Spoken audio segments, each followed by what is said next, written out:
오늘 말씀은 에스겔 16장 15절부터 52절까지 본문 삼아서 은혜를 잊은 배신과 그에 따른 심판이라는 주제를 가지고 같이 은혜 나누는 시간 갖도록 하겠습니다. 에스겔 16장은 하나님을 떠나 하나님의 은혜를 저버리고 우상 숭배와 음행한 이방신과 음행을 한 하나님의 백성을 심판하는 내용입니다.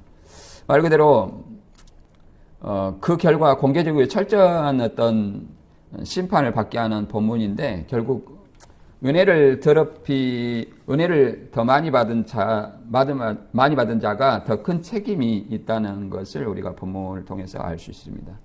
이 예루살렘은 영적으로나 도덕적으로 굉장히 큰 하나님 앞에 심판 앞에 놓여 있는 얘기입니다. 말 그대로 에스겔 16장은 버려진 아이를 양육하신 하나님의 극진한 은혜로 시작했습니다. 버려진 아이를 극진한 은혜로 황후까지 올려놨는데, 그 은혜를 입은 신부, 여기서 신부라는 것은 예루살렘을 신부로 표현합니다. 그런데 그 신부가 온갖 우상 숭배와 이방신을 섬김으로 말미암아 그 타락을 고발하고 이에 대해서 심판을 선고하는 겁니다. 그래서 이 에스겔 본문이 BC 593년경에 기록되었지만 가까운 BC 586년에 심판이 이루어졌던 것입니다. 이 내용을 전체로 한번 살펴보면 말 그대로 하나님의 은혜를 우상을 위해 사용하고 자녀를 불태워 드리는 인신제사를 감행했다고 얘기를 합니다. 자녀를 불태워 드리는 인신제사는 암몬 족속이 드리는 몰록의 신에게 바치는 제사를 얘기합니다. 그리고 더 나아가서 정치적 음행이라는 것은 하나님보다도 애굽과 아수르, 바벨론 등 이방 강대국을 하나님보다 더 의지하고 그들과 연합해서 정치적 문제를 해결하고자 했다는 것입니다. 이걸 정치적 음행이라고 얘기를 합니다. 이렇게 도덕적으로 타락했던 소돔과 사마리아보다 더 악한 길로 행한 그들을 하나님께서 심판하신다는 내용이 본문의 내용입니다. 말 그대로 하나님이 주신 아름다움과 재물을 자기 소유로 착각하고 이것을 가나안의 다산 종교와 결합한 성적 타락 및 인신제사를 자용했습니다. 또 하나님 대신 애굽과 아수르 세속적인 어떤 권력을 의지해서 영적인 음행을 한 내용입니다. 이런 어떤 내용을 배경을 좀 살펴보면 12장부터 우리가 잠깐 언급해 보면 12장과 13장은 포로지에서 선포된 상징적 행위와 거짓 선지자들에 대한 고발은 멸망을 부정하던 허위 평안을 고발합니다. 그리고 하나님은 무너질 담을 회칠한 자들을 책임을 물으시고 재앙을 임하지 않을 것이라 예언하던 종교 지도자들의 자기 기만을 폭로하십니다. 그리고 14장은 장로들의 마음에 우상을 품은 채 하나님의 뜻을 묻는 위선을 폭로하는 내용이 주를 이루고 있습니다. 그래서 그들에게 남은 자를 통해 하나님의 공의 심판을 하시고 남은 자를 통해서 하나님의 공의를 드러내시는 일을 합니다. 그리고 우리가 이번에 봤던 15장 1절부터 16장 14절은 열매 없는 포도나무 비유를 통해서 선택이 특권이 아니라 책임이었음을 드러내며 예루살렘의 무가치함과 불가피한 심판을 선언합니다. 이어지는 피투성이로 버려진 아이의 비유는 이스라엘 기원이 전적 은혜였음을 상기시키며 하나님께 살라 말씀하시고 언약으로 덮으심으로 존재 자체가 은혜의 결과였음을 말합니다. 오늘 본문은 말 그대로 하나님께서 받은 아름다움을 자신에게 돌린 예루살렘은 은혜를 배신의 도구로 삼아 우상과 음행하고 자녀까지 바치며 언약을 파괴하였습니다. 타락의 근원은 환경이 아니라 은혜를 망각한 교만에 있었습니다. 세속 권력과의 동맹은 영적 간음으로 전락하였고 죄의 반복 속에 수치심은 마비되었습니다. 이는 언약 백성이 하나님 대신 세상을 의지할 때마다 나타나는 영적 파괴입니다. 하나님은 질투하시는 남편으로서 공의의 심판을 선언하시며 은혜를 멸시한 죄에 대해 책임을 물으십니다.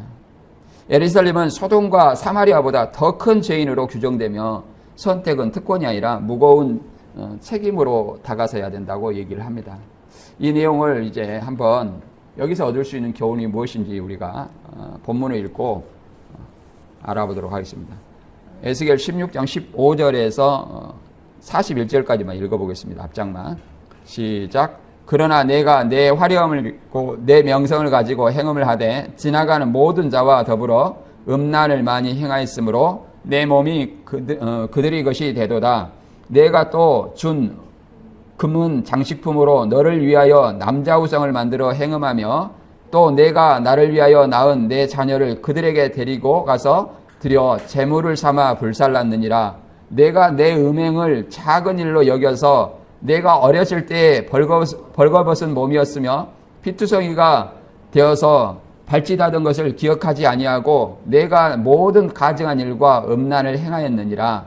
내가 높은 데를 모든 길 어귀에 쌓고 내 아름다움을 가증하게 하여 모든 지나가는 자에게 다리를 벌려 심히 음행하고 하체가 큰 내 이웃나라 애굽 사람과도 음행하되 심히 음란히 하여 내 진노를 샀도다.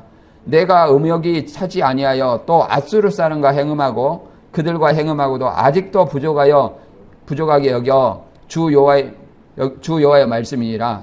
내가 이 모든 일을 행하니 이는 방자한 음녀의 행위라. 내 마음이 어찌 그리 악한지 그 남편 대신에 다른 남자들과 내통하여 간음하는 아내로다. 주 여호와께서 이같이 말씀하셨느니라. 내가 내 누추한 것을 쏟으며 내 정든 자의 저와 행음함으로 벗은 몸을 드러내며 또 가증한 우상을 위하여 내 자녀의 피를 우상에게 드렸은즉 내가 너의 즐거워하는 정든 자와 사랑하는 모든 자와 미워하는 모든 자를 모으되 사방에서 모아 너를 대적하게 할 것이요 또 내 벗은 몸을 그 앞에 드러내 그들이 그것을 다시 보게 할 것이며 내가 또 너를 그들의 손에 넘기리니 그들이 내 누각을 헐며 내 높은 데를 부수며 내 의복을 벗기고 내 정식품을 빼앗고 내 몸을 벌거벗겨 버려두며 불로 내 집을 사르고 여러 여인의 목전에서 너를 벌할지라. 내가 너에게 곧 음행을 그치게 하리니 내가 다시는 값을 주지 아니하리라. 아멘. 이게 핵심 구절만 이렇게 땄습니다. 왜 그러냐면 구절이 굉장히 많기 때문에 핵심되는 어떤 내용만 딴 내용입니다. 그래서 이런 어떤 내용은 하나님이 주신 은혜의 아름다움과 재물을 자기 소유로 착각하고 창기는 돈이라도 받고 음행을 하지만 이 창기보다 더 못하게 돈을 주어가면서 음행한다고 얘기를 합니다. 그것이 이제 가나안의 다산 종교와 결합한 이제 인신제사를 자행하고 또 애굽과 앗수르 등 세속적인 권력을 의지하여 영적인 어떤 음행을 행했다고 얘기를 합니다. 이 내용을 우리가 본문을 하나씩 읽어가면서 알아보도록 하겠습니다. 첫 번째는 이제 16장 15절부터 19절까지 하나님의 은혜에 대해서 예루살렘이 배신한 내용을 알아보도록 하겠습니다. 16장 15절. 그러나 내가 내 화려함을 믿고 내 명성을 가지고 행음하되 지나가는 모든 자와 더불어 음란을 많이 행함으로 내 몸이 그들의 것이 되도다. 내가 내 의복을 가지고 너를 위하여 각색으로 산당을 꾸미고 거기에서 행음하였나니 이런 일은 전무후무하니라. 내가 준 금은 장식품으로 너를 위하여 남자 우상을 만들어 행음하며 또 내 수놓은 옷을 그 우상에 입히고 나의 기름과 향을 그 앞에 베풀며 또 내가 내게 주어 먹게 한 내 음식을 곧 고운 밀가루와 기름과 꿀을 내가 그 앞에 베풀어 향기를 삼았나니 과연 그렇게 하였느니라. 아멘. 하나님이 주신 어떤 금은 장식품, 하나님이 주신 음식물을 가지고 말 그대로 남자 우상이라는 것은 남신 우상이죠. 이런 것들을 섬겼다고 얘기를 합니다. 말 그대로 하나님을 의존하는 것이 아니라 자신에게 주은 하나님을 믿고 마치 그것이 자기 것인 양 생각하고 말 그대로 우상 숭배를 했다는 얘기입니다. 여기서 예물이 하나님이 주신 예물이 이제 우상의 산당을 꾸미는 데 사용되었고 하나님이 주신 밀과 기름 꿀이 우상 앞에 제물로 사용되었다는 거죠. 이게 하나님의 은혜로 주신 어떤 것들을 우상 숭배하는 데 사용을 했다고 얘기를 합니다.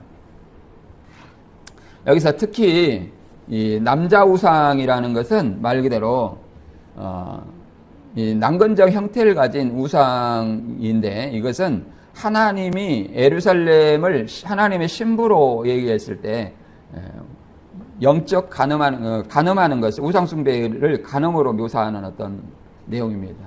이와 같이 구약에서도 호세아 2장 8절에 보면 저가 저에게 곡식과 새 포도주와 기름도 내가 주고 저가 바알 숭배를 위한 사용한 은과 금도 내가 주었는데 저는 이것을 알지 못하고 있다. 하나님이 준 것을 은과 금을 주었는데 어디에 사용했어요? 바알 숭배에 사용하고 곡식과 포도주도 하나님이 주었는데 바알 숭배 제물로 사용했다라고 얘기합니다. 이와 같이 예레미야 23장에서는 두 가지 죄를 얘기를 합니다. 두 가지 죄는 뭐냐면 생수의 근원인 하나님을 저버리는 것. 하나님을 저버리는 것이 뭐냐? 물을 담을 수 없는 터진 웅덩이라는 것은 우상 숭배를 얘기를 합니다. 이방인과 우상 숭배를 얘기합니다. 이것이 결국은 이스라엘이 등 따시고 배불러서 하나님을 버렸다고 얘기를 합니다. 신명기 32장 15절에는 이스라엘이 살찌고 비대하여 윤택해지자 자기를 창조하신 하나님을 저버리고 자기들의 반석 대신 구원자를 멸시하셨다라고 얘기합니다. 이와 같이 오늘날에도 야고보서 5장 3절에는 마지막 때에 재물을 쌓아뒀다라고 얘기합니다. 마지막 때에는 세상 재물을 쌓는 것이 아니라 하나님에 대한 어떤 재물을 사용해야 됩니다. 어리석은 부자의 비유에 대해서 우리가 잘 알고 있습니다. 어리석은 부자는 창고를 열고 여러의 물건을 많이 쌓아놓고 이제 편히 쉬고 먹고 마시고 즐겨라 라고 얘기합니다. 그러나 누가복음 12장 21절에는 이렇게 말합니다. 자기를 위해서 재산을 쌓으면서도 하나님께 제하여 부여하지 못한 사람은 바로 이와 같은 사람이다. 아무리 인간이 많이 재물을 쌓아놓고 이제 먹고 편안히 쉬리라 라고 얘기하지만 하나님께서는 오늘 밤에 내 영혼을 취하면 그 예비한 것이 누구의 것이 되겠느냐 이렇게 얘기합니다. 그래서 우리는 물론 생활하는데 재물도 필요합니다만은 무엇이 먼저인지를 우리는 알아야 됩니다. 무엇이 먼저인지. 솔로몬도 말 그대로 많은 일천번제를 통해서 부와 명예, 그 다음에 부와 명예와 어떤 복을 주었습니다. 부와 명예의 복을 주었는데 이것을 결국은 솔로몬의 나이 먹어 늙었을 때 어떻게 했습니까? 이방 여인의 게임에 넘어가 우상의 산당을 지어줌으로써 결국은 타락의 길을 걸어갔던 것을 우리가 알 수 있습니다. 결국은 내가 가진 모든 것이 재능이나 물질이나 시간이나 하나님의 것이라는 것을 우리는 알아야 됩니다. 내가 가진 내 것이 아니라 누구가요? 하나님의 것이에요. 나는 누구 겁니까? 하나님의 것이라는 사실을 우리가 기억할 때 물질 망년주의 사이에서 우상숭배의 행위를 벗어버릴 수 있습니다.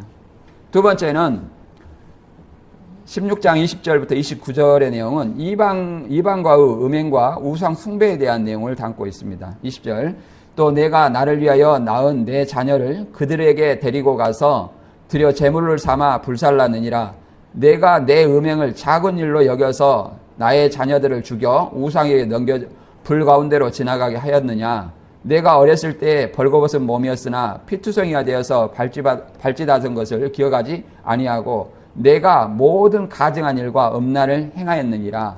주 여호와의 말씀이니라. 너는 화 있을진저 내가 모든 악을 행한 후에 너를 위하여 누각을 건축하며 모든 거리에 높은 데를 쌓았도다.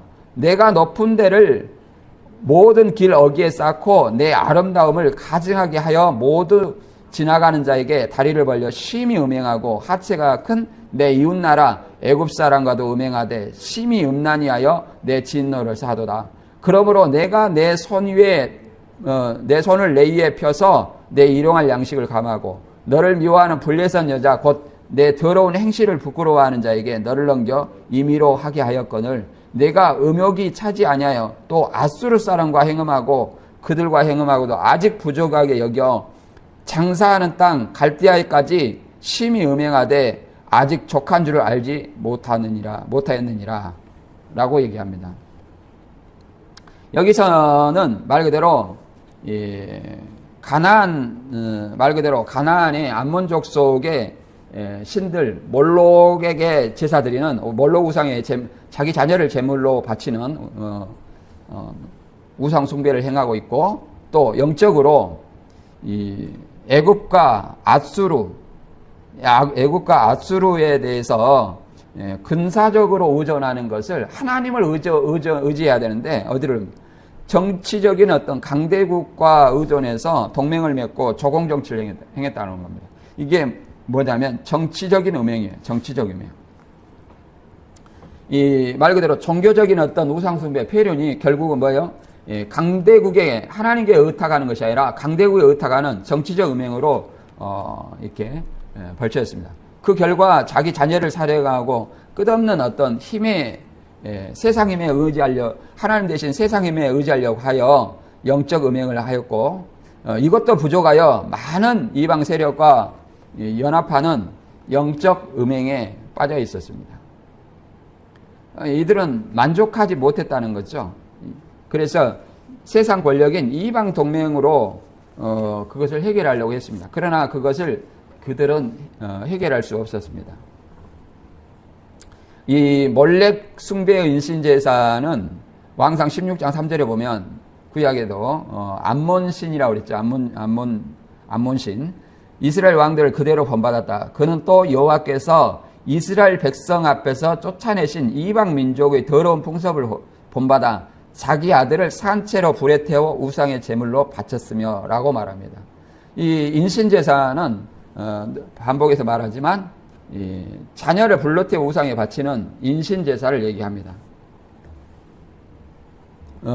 이것을 하나님께서는 미리 예고하셨습니다. 레위기 18장 21절에는 너희는 너희 자녀를 이방신 몰렉에게 주어 불러 태우는 제물이 되게 함으로써 너희 하나님의 이름을 욕되게 하지 말아라. 이렇게 미리 경고했지만 암몬 나라의 몰렉신에게 자기 자녀를 불태워서 드렸습니다. 그리고 오늘날에도 로마서 1장 24절은 하나님은 그들이 마음이 정욕대로 추잡하게 살도록 내버려 두셨고 그들은 서로의 몸을 더럽혔습니다. 이렇게 오늘날에도 동성애와 같은 음행이 있다고 얘기를 합니다. 특히 이제 최근에 포괄적 차별금지법을 발의했는데 이것이 통과되면 설교하는 것이나 동성애 같은 것을 비판하지 못합니다. 죄를 죄로 말하지 못합니다. 남자가 여자 상실을 들락날락 할 수도 있습니다. 이런 것들을 해악을 알지 못하고 위선의 가면 속에 들어있는 평등을 말 그대로 내세워서 악법을 시행하려고 하는 것입니다. 우리는 이러한 어떤 위선의 가면 속에 숨은 해악을 우리는 분별해야 됩니다. 계시록에도 모든 나라 18장 3절에 보면 모든 나라가 그 음란의 독한 술을 마셨고 세상 왕들이 그녀의 음란한 관계를 가졌으며 온 세의 상인들이 그녀의 말할 수 없는 사치 때문에 부자가 되었다. 물론 그 당시에는 그 당시에는 로마입니다. 로마를 음녀라고 얘기합니다. 바벨론을 음녀라고 했기 때문에 바벨론은 로마이기 때문에 로마 음녀라고 얘기합니다. 이 로마는 오늘날의 세상의 권력 또는 세상의 재물 이런 것들을 탐하는 것이 뭐예요? 음녀와 음행하는 것이라고 말할 수 있습니다. 그들의 음녀의 음행으로 사치했다는 말이 오늘날 말세에 또다시 한번 우리는 우리 앞에 경계로 다가와야 됩니다. 육적인 음행만이 음행이 아닌 것입니다. 그 다음에 세 번째는 에스겔 16장 30절에서 38절까지 읽어보겠습니다. 시작.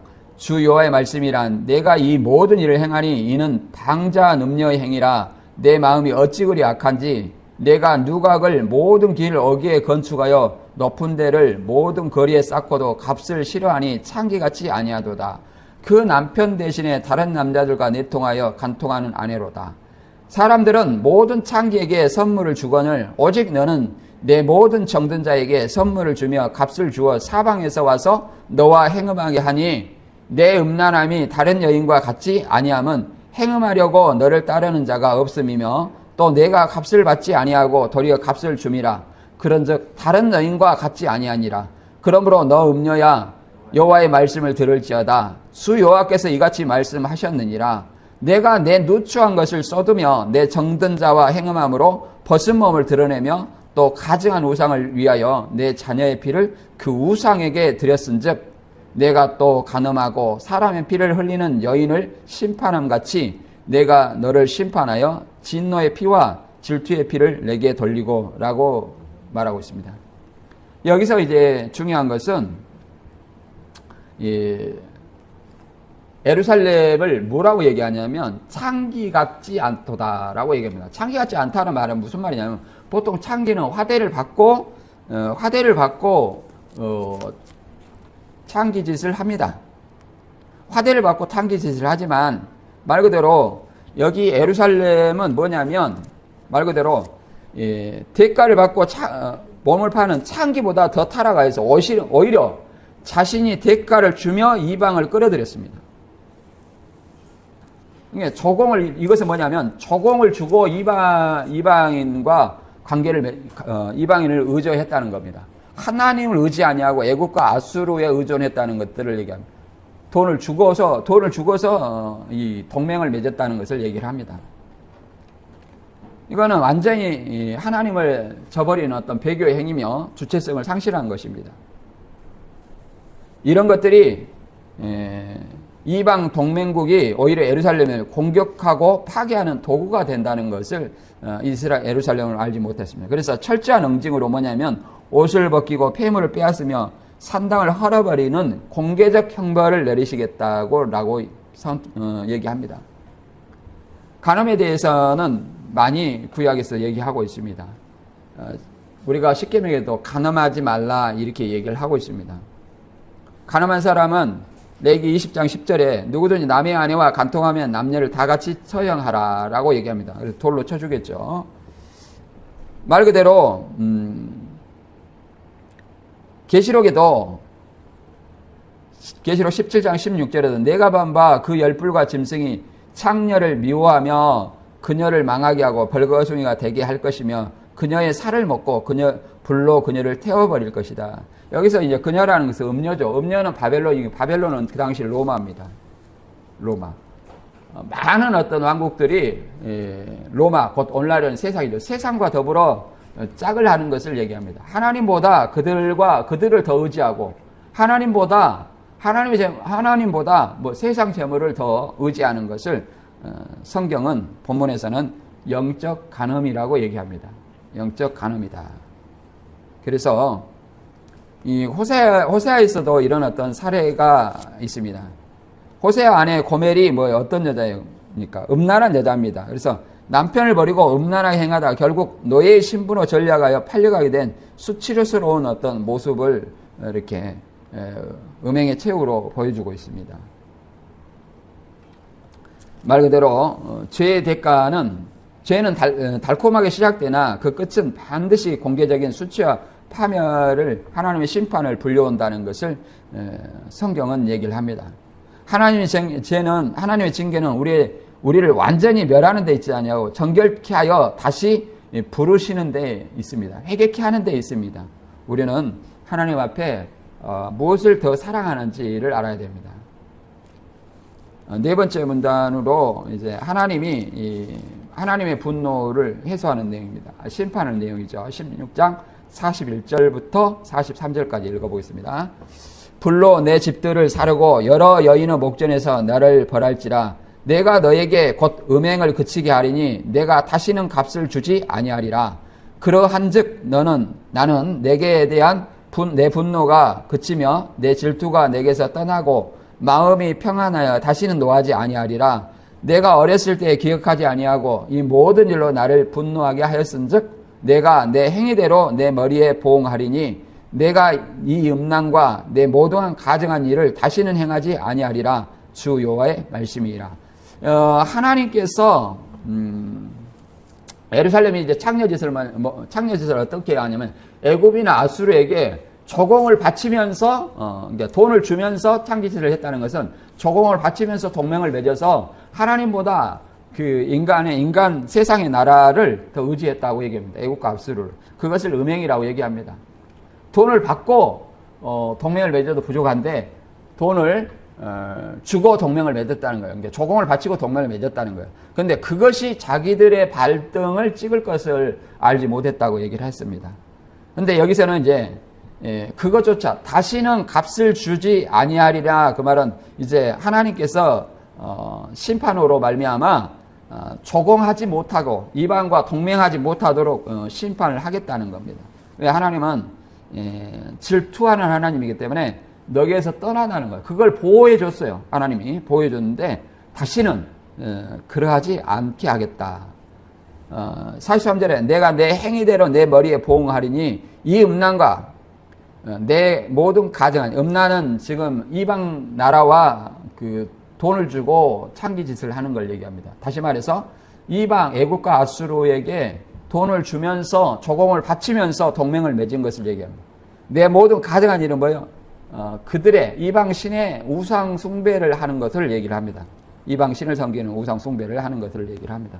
이제 이런 것들로 인해서 결국은 심판이 있었다고 얘기합니다. 가장 피투성이었던 자신을 살리신 하나님의 은혜를 기억하지 못하고 모든 가증한 행위가 하나님의 가증한 어떤 우상 숭배 행위와 또 이방 아수르와 애국과 조공을 바치며 동맹을 맺는 것은 돈을 주고 창기 짓을 하는 창기보다 못하다는 거예요. 이런 것들이 하나님의 분노를 샀다 이렇게 얘기합니다. 그래서 하나님은 그 행위대로 그 머리에 보응하시고 심판하시겠다라고 얘기합니다.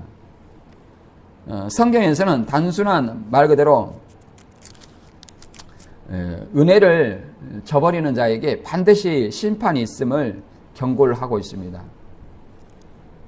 말 그대로 하나님은 우리에게 일찍이 신명기 8장 11절의 말씀처럼 오늘 내가 가르치는 여호와의 모든 법과 규정을 어기고 여러분 하나님 여호와를 잃어버리지 않도록 조심하십시오.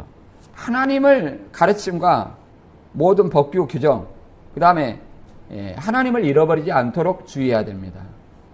하나님이 없는 자들은 결국은 마음에 우상을 품은 채 신앙하는 입술로만 주여 주여 하는 자와 같습니다. 말 그대로 이 출애굽 때에 아론이 금송아지 우상 만든 사건을 시편에는 이렇게 설명하고 있습니다. 그들은 시편 106편 13절 이하에 보면 그들은 여호와께서 행하신 일을 곧 잊어버리고 그의 가르침을 기다리지 않았으며 광야에서 지나친 것을 요구하며 하나님을 시험하였다라고 얘기합니다. 광야에서 하나님을 원망하고 시험하고 물이 없다, 고기가 없다, 먹을 것이 없다 이렇게 시험을 했다는 거예요. 그것이 그들에게는 이제 더 나아가서 뭘 했냐면 우상 숭배까지 했다는 거예요. 모세가 시내산에 하나님의 법을 받으러 갈 때 그들은 이 땅에서 그 40일을 기다리지 못해서 우상 숭배를 했습니다. 19절에 106편 19절에는 그들이 시내산에서 송아지를 만들고 주저된 우상 숭배를 하며 자기들의 영광의 풀을 뜯어먹는 소위 형상으로 바꾸었다. 하나님의 영광을 우상으로 바꿨다는 거예요. 결국은 그래서 3,000명이나 죽었던 흔적이 아직도 사우디아라비아 시내산 밑에 남아 있었습니다. 이와 같이 하나님의 뜻을 알고도 행하지 아니한 자, 물론 회개하면 용서받을 수 있지만 히브리서 10장 26절 이하에는 우리 회개할 수 없는, 사함받을 수 없는 죄가 있다고 얘기를 합니다.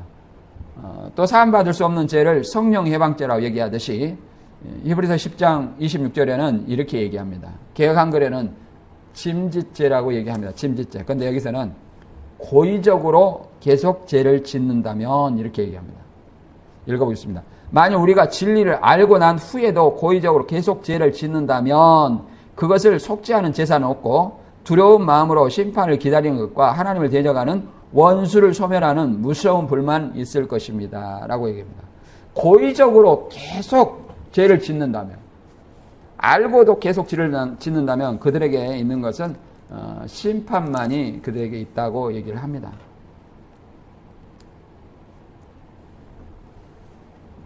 말 그대로 광야의 이스라엘은 홍해를 건너는 기적을 경험하고도 곧바로 먹을 것과 마실 것이 없음을 원망하고 하나님을 원망을 했습니다.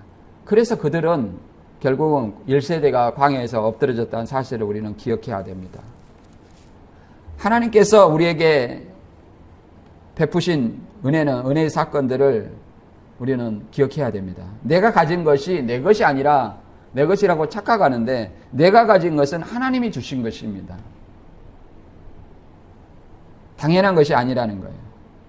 또 모든 일상 속에서 하나님의 은혜가 있다는 것을 알아야 됩니다. 직장에서 또 세상에 지나가는 길에서 또 모든 것이 현재의 호흡마저도 하나님의 은혜라는 감사하는 습관을 우리는 가져야 됩니다. 모든 것이 감사하는 것입니다. 다섯 번째는 에스겔 16장 45절에서 51절까지 말씀은 이제 예루살렘의 죄악이 소돔과 사마리아보다 더 크다고 얘기를 합니다. 한번 읽어보겠습니다. 45절. 너는 그 남편과 자녀를 싫어한 어머니의 딸이요 너는 그 남편과 자녀를 싫어한 동생이로다. 내 어머니는 햇사람이요 내 아버지는 아모렛 사람이요 내 형은 그 딸들과 함께 왼쪽에 거주하는 사마리아요 내 아우는 그 딸들과 함께 내 오른쪽에 거주하는 소돔이라. 내가 그 행위대로만 행하지 아니하며 그 가정한 대로만 행하지 아니하고 그것을 적게 여겨서 내 모든 행위가 그보다 더욱 부패하였도다. 주 여호와의 말씀이라. 내가 나의 삶을 두고 맹세하노니 내 아우 소돔과 그와 그의 딸들은 너와 내 딸들의 행위 같이 행하지 아니하였느니라. 내 아우 소돔의 죄악은 이러하니 그와 그의 딸들에게 교만함과 음식물의 풍족함과 태평함이 있음이며 또 그가 가난하고 궁핍한 자를 도와주지 아니하며 거만하며 가증한 일을 내 앞에서 행하였음이라. 그러므로 내가 보고 곧 그들을 없이 하였느니라. 사마리아는 내 죄의 절반도 범하지 아니하였느니라. 내가 그들보다 가증한 일을 심히 행하였으므로 내 모든 가증한 행위로 내 형과 아우를 의롭게 하였느니라. 아멘. 말 그대로 예루살렘의 죄악이 소돔과 심판당한 소돔과 고모라보다 더욱 부패하고 크다는 거야. 그들의 행위도 부족해서 더욱 심하게 했다고 얘기를 합니다. 이와 같이 어머니와 딸도 그러하다는 것은 속담을 인용하는 겁니다. 예루살렘이 사마리아와 소돔을 자매로 부르신다는 것은 예루살렘의 죄악이 소돔과 사마리아의 죄악과 유사한데 더 가증하다는 거죠. 그들보다 오히려 가증하다는 거죠. 사마리아는 이 북이스라엘이죠. 북이스라엘입니다. 소돔의 죄는 단순한 뭐냐면 교만과 아닐 비밀에 대한 무관심이었습니다. 예루살렘은 더 큰 영적 특권을 받았음에도 모든 죄를 이보다 더 큰 죄를 저질렀다고 얘기를 합니다. 소돔에 대해서 보면 창세기 19장 4절에서 5절 보면 대표적인 죄가 이제 동성애입니다. 천사가 남성으로 변한 어떤 천사가 롯의 집에 들었습니다. 그래서 동네 사람들이 다 나와서 어떻게 했습니까? 창세기 19장 4절에 5절 보면 그들이 잠자리에 들기 전에 소돔 사람들이 어린아이 할 것 없이 사방에서 마구 몰려와 그 집을 둘러싸고 롯을 부르며 오늘 저녁 내 집에 들어온 사람은 어디 있느냐? 그들을 끌어내라. 우리가 강간하겠다라고 얘기쳤습니다. 그들을 끌어내라. 그들이 누구예요? 천사들입니다. 천사들과 이렇게 강간하겠다. 성경은 명백하게 이 동성애를 죄악으로 여깁니다. 그리고 우리나라도 인구 인구가 부족한 나라입니다. 동성애로 어떻게 아들이 애가 태어날 수 있습니까? 애가 태어날 수 있습니다.